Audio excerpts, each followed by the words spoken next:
موقر اور محترم علماء کرام، دانشوران عظام، بزرگوں اور دینی بھائیوں، پردہ نشین مائیں اور بہنوں، ابھی آپ حضرات نے مختلف علماء کرام سے بڑا ہی پرمغز خطاب سماعت کیا ہے۔ ابھی دستار بندی کا روح پرور منظر بھی آپ حضرات دیکھیں گے۔ درمیان میں چند باتیں صرف عرض کرنے کے لیے حاضری ہو گئی ہے، کوئی لمبی چوڑی بات نہیں کرنی ہے، رات کے 12 بج گئے ہیں، ابھی دستار بندی باقی ہے۔ سب سے پہلے میں شکر گزار ہوں حق جل مجدہ کا کہ اللہ تعالیٰ نے یہاں آنے، حاضر ہونے اور کچھ کہنے کی توفیق بخشی۔ ساتھ ہی میں شکر گزار ہوں برادر گرامی جناب قاری محمد اعظم صاحب جو اس مدرسے کے ذمہ دار ہیں، اور ساتھ ہی ہمارے ڈاکٹر محمد تاج الدین صاحب جو بھی عمرے کے سفر سے تشریف ہی لائے ہیں۔ ان حضرات نے مجھے یہاں آنے کے لیے ایسا اصرار کیا، ایسی صورت بنائی کہ اللہ تعالیٰ نے میرے لیے مقدر کیا، اور ساری مصروفیات کے باوجود میں آپ حضرات کے درمیان حاضر خدمت ہوں۔ میرے بھائیوں، آج ہم اور آپ جن حالات اور مشکلات سے دوچار ہیں، ظاہر ہے کہ اے بھائی گپ کون کر رہا؟ اے بچہ اسے یہ گپ کچھ پتہ ہی نہیں، یہاں کیوں بیٹھے؟ گپ کرنا باہر جاؤ۔ تمہیں تو دنیا مافیا کی خبر بھی نہیں کہ تم کہاں بیٹھے ہو، خاموش بیٹھے رہے۔ جن مشکل حالات سے یہ ملک دوچار ہے، مشکلات میں بھی اور گھرے گا، اور یہ مشکلات بڑھتی چلی جائیں گی۔ یہ بات ہمارے بزرگوں نے آج سے 30 سال پہلے سے کہنا شروع کیا تھا کہ اس ملک میں یونیفارم سول کوڈ کی راہ ہموار ہوگی، تو ہمارے دانشوران نے مذاق اڑایا تھا، یہ کیا کہہ رہے ہیں؟ آج وہ دن آیا کہ اتراکھنڈ میں UCC نافذ ہو چکا ہے، اور مختلف اسٹیٹ میں نافذ کرنے کی پوری طاقت کے ساتھ کوشش کی جا رہی ہے۔ کہا گیا تھا کہ اس ملک میں شریعت کا تحفظ مشکل ہو جائے گا، لوگوں شریعت پر چلنا شروع کر دو تاکہ شریعت پر کوئی آنچ نہ پائے۔ لوگوں نے کوئی سوچا کہ مولویوں کی باتیں بیوقوفی کی باتیں ہیں، کیا کہہ رہے ہیں؟ سوچا جا رہا تھا کہ اس ملک میں مسلمانوں کی شریعت کا وہ چھیڑ چھاڑ کوئی نہیں کرے گا، لیکن آج شریعت کے ساتھ چھیڑ چھاڑ نہیں، کھلواڑ کیا جا رہا ہے۔ کہا گیا تھا کہ لوگوں اپنے اوقاف کی زمینوں جائیدادوں کا تحفظ کرو، 30 سال سے کہتے کہتے علماء تک گئے۔ اپنے مسجد کو رجسٹرڈ کرا لو، اپنے مدرسے کو رجسٹرڈ کرا لو، اپنے قبرستان کو رجسٹرڈ کراؤ، لیکن کوئی رجسٹرڈ کرانے کے لیے تیار نہیں۔ ہمارا یہ کون چھین لے گا؟ کون چھینے گا؟ اب آپ دیکھ رہے ہیں کہ یوگی جی مودی جی چھیننے جا رہے ہیں۔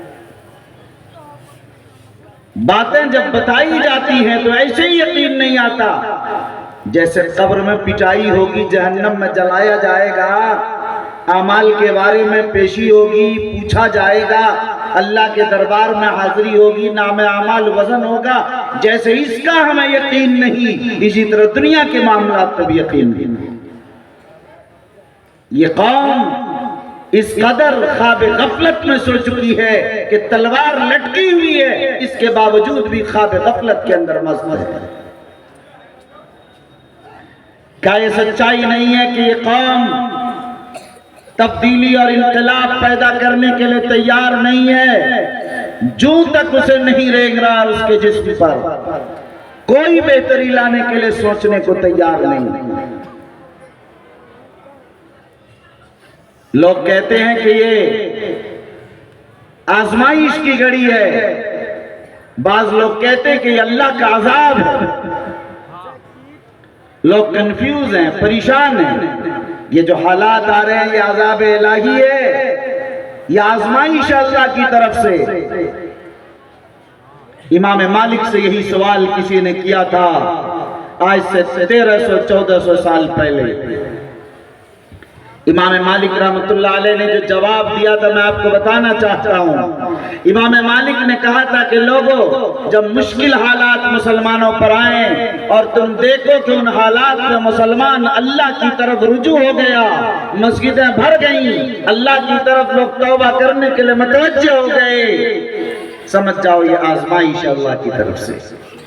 اور اگر حالات مشکل آئیں، مساجد اسی طرح ویران و خالی پڑی رہیں، لوگ چائے خانوں پر، لوگ ٹی سٹالوں پر، لوگ روڈ پر، سڑکوں پر، گلیوں میں، کوچوں میں، مسجدوں میں، ہر جگہ بیٹھ کر گپ شپ لڑاتے رہیں اور صرف ملکی نہیں انٹرنیشنل قسم کی سیاسی گفتگو کرتے رہیں، مگر اپنے اعمال کی اصلاح نہ کریں، مسجدیں نہ بھریں، بلکہ تعلیم کی طرف متوجہ نہ ہوں، اپنی تبدیلی کی طرف متوجہ نہ ہوں، اپنی اصلاح کی طرف توجہ نہ کریں، صرف باتیں ہی باتیں ہوں، گفتار کے غازی اگر پیدا ہو جائیں، سمجھ جاؤ یہ اللہ کا عذاب ہے۔ اس تشریح کے بعد اگر آپ دیکھیں تو آج جو صورتحال ہے یہ اللہ کے عذاب کے علاوہ کیا ہو سکتا ہے؟ عذاب الہی نہیں تو اور کیا ہے؟ فجر کے اندر جو ہماری مسجدیں رہتی ہیں جس سناٹے میں، آپ اندازہ کیجئے کیا صورت رہتی ہے؟ مسلمان ہے اور نماز نہیں، کیسا مسلمان؟ اللہ کی نصرت آئے گی، اللہ کا عذاب آئے گا۔ مسلمان ہے شوگر کے نام پر روزہ فریش، مسلمان ہے زکوٰۃ ادا کرنے کو تیار نہیں۔ مجھے معاف کیجیے اور کہہ لینے دیجیے، ابھی مفتی صاحب نے ادارے کے لیے آپ کو آواز دیا تھا، میں شرمندہ ہو رہا تھا کہ 21 آبادی کے لوگ ہیں، کیا آپ پر زکوٰۃ فرض نہیں؟ کیا آپ پر عشرہ اور فطرہ اور صدقہ نہیں؟ اللہ کے گھر میں خرچ کرنے کے لیے آپ کے پاس جرأت و ہمت اور حوصلہ نہیں؟ 1000 اور 500 اور 100 اور 10 روپے ہو اللہ کی راہ میں دے دو، خدا واحد کی قسم صدقات مصیبتوں کو نہیں ٹالتا، صرف بیماریوں کو نہیں ٹالتا، صدقات برکتوں کی ایسے دروازوں کو کھولتا ہے، آپ حیران رہ جائیں گے یہ رزق آیا تو کہاں سے آیا؟ بے گمان بے تصور خدا دیتا ہے۔ اسٹیج سے مانگیے ایک عالم آواز لگائے، آپ پر جو بھی نہ رہے، شرمندہ ہے، قوم شرمندہ ہو رہی ہے۔ اللہ کے گھر کے لیے، اللہ کے رسول کے مدرسے کے لیے 75 حفاظ کرام کے سامنے کوئی آواز لگا رہا ہو، ایک انسان بیٹھا رہ جائے، خدا کی قسم اس قوم کے لیے مر مٹنے کی ضرورت ہے۔ کون ہے جن کے پاس 150 روپے کی ضرورت ہے؟ ایک تو اس طرح جوش کے ساتھ آواز نہیں لگانی چاہیے، یہ بھی چندے کا غلط طریقہ ہے کہ جس میں جذبات ابھار کر کسی سے چندہ لیا جائے، لیکن اگر آواز لگا دی جائے، ادارے کی ضرورت آپ کے سامنے آ جائے اور آپ دیکھ رہے ہیں کہ جس ادارے نے ایک دو نہیں ایک انقلابی طرز کی تعلیم دے کر اس پورے علاقے کو مسحور کرنے کی کوشش کی ہے، 75 حافظ کا پیدا کرنا کوئی آسان بات نہیں۔ اس شجر طوبہ کا تناور درخت ہونے کی علامت اور بنیاد ہے۔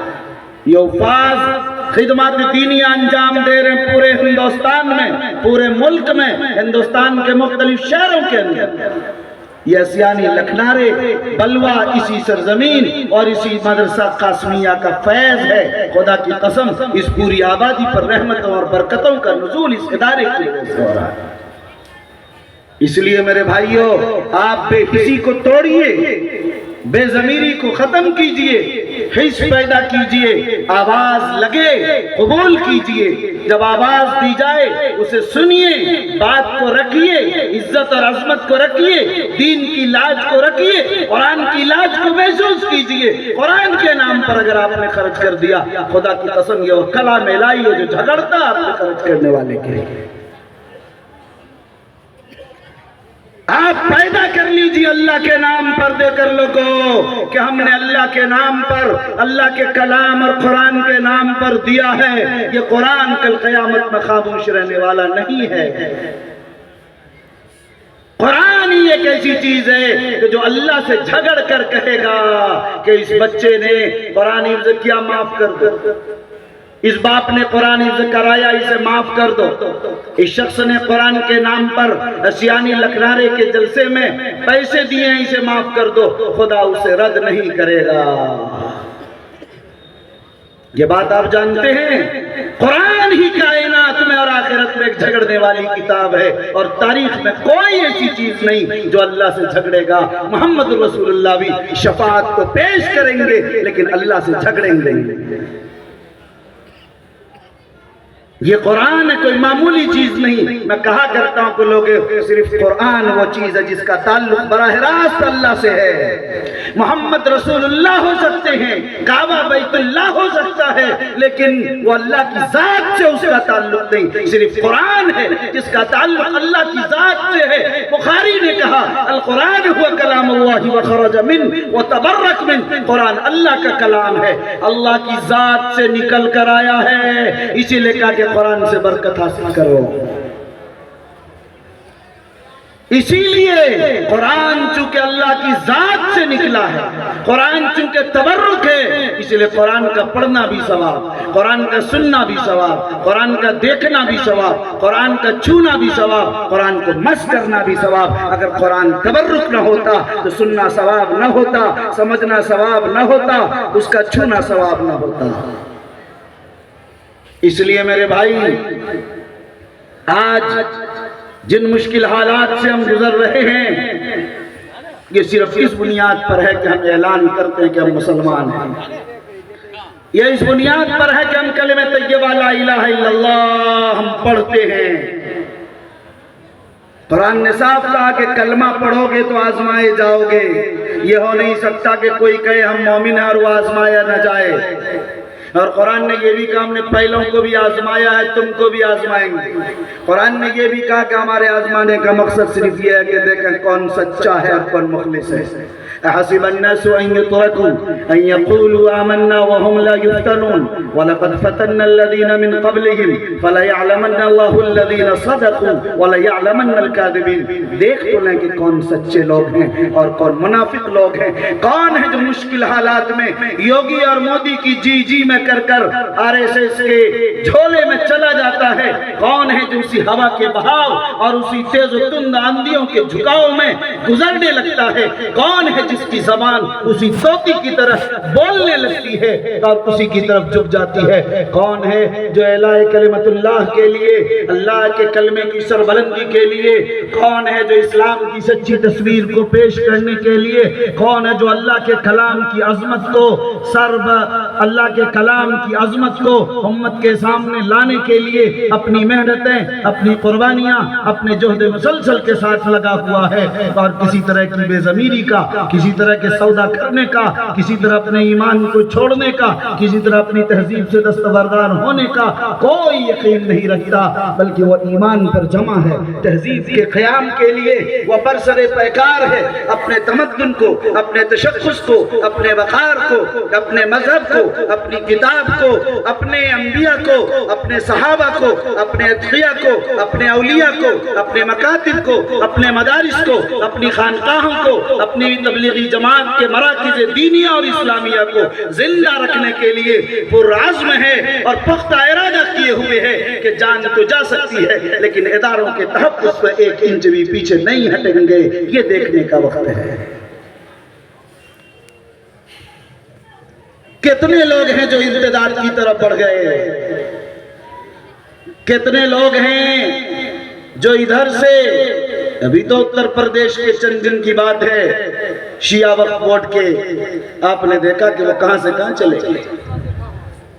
کتنے لوگ ہیں جو چلے جا رہے ہیں، بہے چلے جا رہے ہیں۔ ان مشکل حالات میں دیکھا جا رہا ہے کون ہے جو استقامت کے ساتھ ہے، کون ہے جو ایمان پر پختگی کے ساتھ صحابہ کی یاد کو زندہ کر رہا ہے، کون ہے جو بلال حبشی کی یاد کو زندہ کر رہا ہے، سمیہ کی یاد کو زندہ کر رہا ہے، جویریہ کی یاد کو زندہ کر رہا ہے، جو کون ہے خباب بن ارد کی یاد کو زندہ کر رہا ہے۔ ایسی صحابیات اور صحابہ کی یادوں کو زندہ کرنے والے، ان مثالوں کو سامنے رکھ کر اپنے لیے نمونے عمل بنانے والے کون لوگ ہیں، اس کو دیکھنے کے لیے خدا نے یہ حالات پیدا کیے ہیں۔ اس لیے میرے بھائیوں، ان حالات میں استقامت کے ساتھ جمے رہنا اصل بنیاد ہے، اور اس کے لیے میں کہا کرتا ہوں کہ لوگوں، اگر تم نے اپنی تہذیب کو جما لیا، تم نے اپنا پلاٹ خرید لیا، تم نے اپنا مکان بہتر بنا لیا، تم نے اپنا فلیٹ لے لیا، تم نے اپنی زمینیں بنا لی، اپنی جائیدادیں بنا لی، اپنی طاقت بنا لی، اپنی کرسی بنا لی، اپنی اولاد کو پڑھا لیا، خدا کی قسم معاشرہ ترقی نہیں کیا۔ معاشرہ اجتماعیت سے ترقی کرتا ہے۔ معاشرہ ترقی یافتہ اس وقت کہلائے گا جب آپ کا مکتب مضبوط ہوگا، جب آپ کا مدرسہ مستحکم ہوگا، جب آپ کا اسکول بلند والا ہوگا، جب آپ کا کالج کارگزار اور فیض یافتہ ہوگا، جب آپ کے مراکز دینیہ، آپ کے مساجد اسلامیہ جب بالکل بھرے نظر آئیں گے، اس وقت کہا جائے گا کہ مدارس یہ مساجد گنبد والے ہیں، مینار والے ہیں، رنگ پینٹ والے ہیں، مدرسوں میں تعمیرات کی بھرمار ہے، طلبہ کی کثرت ہے، یہاں ہاسپٹلز بنے ہوئے ہیں، یہاں اسلام کی امت کی ساری ضروریات پوری ہیں۔ معاشرہ اس سے بلند والا کہلاتا ہے۔ لوگ مالدار ہو جائیں اکیلے، مسجدیں ویران ہیں، مسجدیں بوسیدہ ہیں، مدرسے کے اساتذہ کو تنخواہ نہیں، مکتب تک تعلیم میں کوئی سلسلہ نہیں، خدا کی قسم وہ معاشرہ مردہ ہے، وہ کمزور ہے۔ چاہے اس میں لاکھ پتی رہ رہے ہوں یا ارب پتی رہ رہے ہوں، چاہے وہ دبئی رہ رہے ہوں، چاہے وہ انگلینڈ رہ رہے ہوں، اس سے کوئی بحث نہیں ہے۔ معاشرہ ترقی یافتہ جب کہلاتا ہے جو اس کے اجتماعی ادارے بلند بالا ہو جائیں۔ دیکھنا یہ اسیانی لکھنارے والوں کو کہ لوگوں، تمہارا مدرسہ کتنا مضبوط و مستحکم ہے، کتنا فیض یافتہ ہے، کتنا کارگزار ہے، کتنا ہے اس درخت سے جو پھل دے رہا ہے، اس درخت کے پھلوں سے اسٹیج جھک رہا ہے۔ یہ ہے مدرسہ قاسمیہ کا پھل۔ لیکن اس مدرسہ قاسمیہ کو آپ کیا دے رہے ہیں، کتنا دے رہے ہیں، کس طرح دے رہے ہیں، آپ کو یہ دیکھنا ہوگا۔ اس لیے میرے بھائیوں، میرے عزیزوں، میں